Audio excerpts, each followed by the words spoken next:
আর বাংলা আয়োজিত শিক্ষার গৌরব অনুষ্ঠান।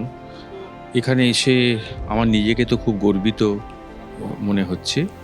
তার পাশাপাশি এই আলোচনার বিষয় ছিল মুখ্যত শিক্ষা ও কর্মসংস্থান।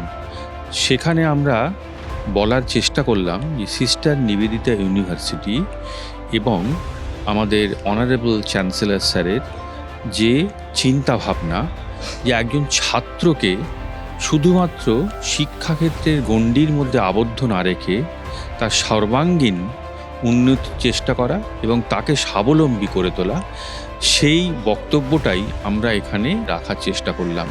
এই সিস্টার নিবেদিতার শিক্ষা পদ্ধতি অন্য অনেক শিক্ষা প্রতিষ্ঠানের থেকে কতখানি আলাদা সেটাই আমরা বলার চেষ্টা করলাম।